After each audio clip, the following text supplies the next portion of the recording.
Alright, I just thought I'd make a video. It's June 2018. Wedding's all finished. My daughter got married last Friday.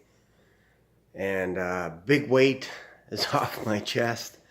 And now, believe it or not, we're actually going back to envelope budgeting. It's been a little while. We actually set up a budget for the wedding. And that actually threw some other things off because I wasn't able to put money towards a vacation and different things. So our plan is to go to Seattle in August and watch the Blue Jays play.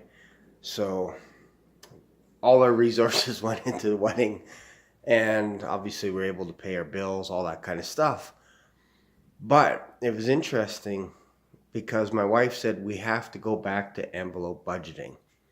I thought that was awesome because I started that last January and it was painful. It was painful at the beginning because normally I was the guy that was not on board. And then my wife said to me, I have ways of doing things, as in her. And she had it all down in her binder, how we pay the bills, all that kind of stuff. So eventually what we did is we would just sit down every other week.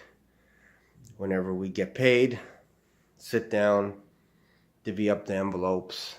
I get $50 blow money, she get $50. We have money for entertainment, all that kind of stuff. Well, in the last couple of months, that kind of went out the window.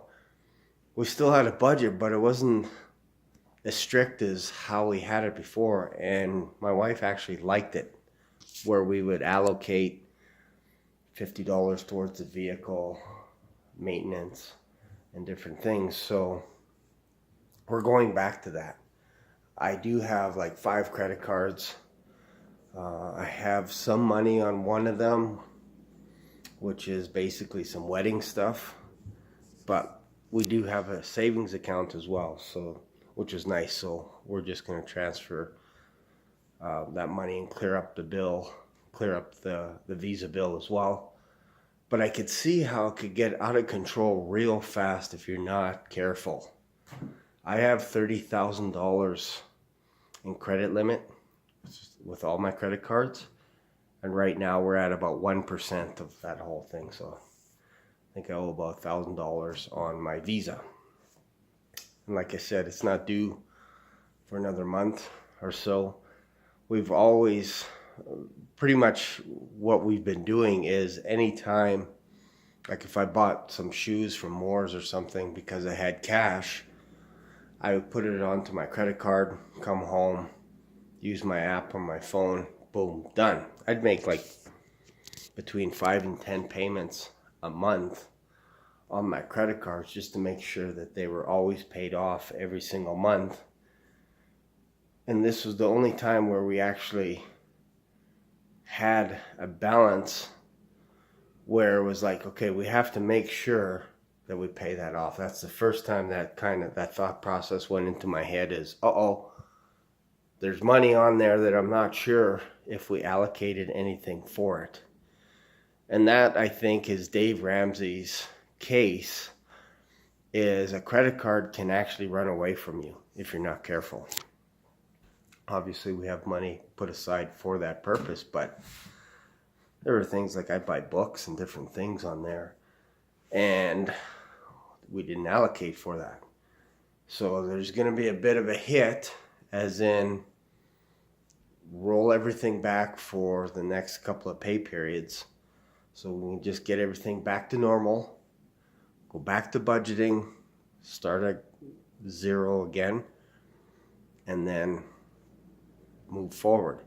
We already have all our categories, but we want to be able to put money aside for, like I said, in August, we got a Blue Jays game coming up.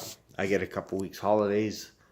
I want to play golf this summer. So we have plans, but we want to stick to a budget. And the easiest way is to use envelope budgeting.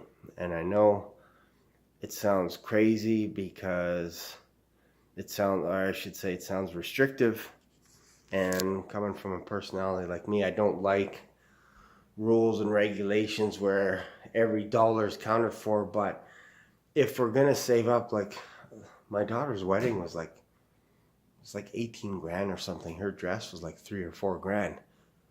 So we had to have money for that, and the only way to do it over the past year was to budget for that. So that's all out of the way. we take money. I remember just every month, $500-600, $500-600 for a year going into the wedding. Plus, we had some extra money from before as well.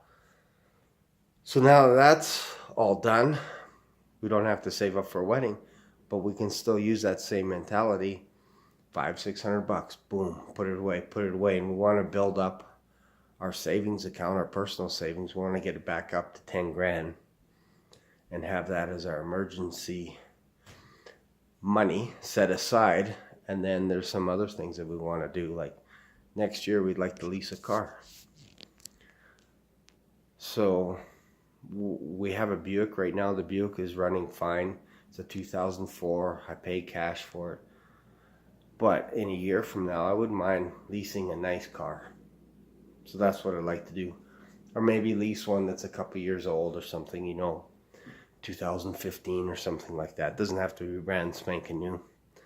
But because I have a business, I can write off a percentage of that as well. So anyways, that's another video. So that's the plans, and I'm going to make a video outlining our budget again, probably on Thursday or Friday morning, most likely Thursday morning. I like making my videos nice and early. So anyways, that's what we've been up to. Wedding, like I said, out of the way.